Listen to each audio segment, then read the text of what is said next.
Welcome back, folks. It is 5:10 on this wonderful Wednesday evening. I'm Josephine Sage. Let's jump right into the forecast. As we take a look outside at America's Mattress Live Tower Cam, looking at some beautiful blue skies, mostly clear, and that's going to continue with us even as we get into those later days throughout the week. Well, I also kind of want to take a look at Powderhorn's Lift Cam. I just captured this about maybe 30 minutes ago, and as we look out that way, also beautiful skies, all that snow is melted and that greenery is starting to come back due to that rainfall from last week. I want to chat about this red flag warning that's active, though. Similarly to a fire weather warning, it's active at least until Friday at 9 p.m. That means very low humidity in those single-digit percentiles with gusty winds up to 20, even 25 miles an hour in the next 24 to 48 hours. The end of the work week, though, as this warning continues with us, we could be picking up into that 30, maybe even 40 mile per hour range with warm temperatures, of course, just right around those seasonal averages or even above, with lots and lots of sunshine expected throughout this week. And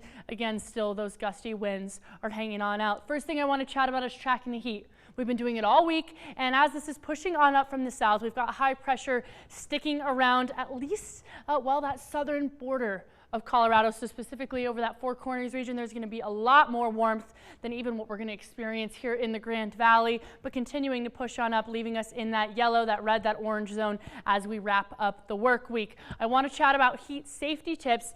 Make sure you slow down, dress for the heat, of course, wear that loose fit clothing. Don't eat heavy meals if it's really hot outside, because we're going to start getting into those mid to upper 90s this weekend. Make sure you hydrate. Don't drink a lot of caffeine or alcohol if you can. Cool down regularly. If you're on a walk, maybe try and hit the library, maybe try and hit that mall instead of around your neighborhood.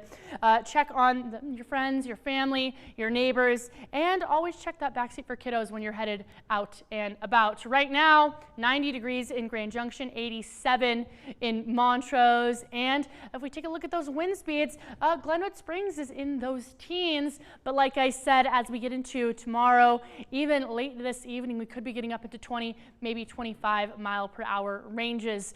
And that's actually just due to this low pressure system that's going to continue to move on in from that west coast area, boogieing on over, and that's going to cause a little bit of that unsettled weather. But mind you, we still have that high pressure system, which is what's associated with those bright blue skies. But because of those wind speeds being high, I wouldn't be surprised if these pollens start to shift. I was chatting about it yesterday. I'm going to chat about it now. Those trees could be coming on up from where they are at that low end right now. There's high grasses, same amount of weeds, that low end, and some moderate mold.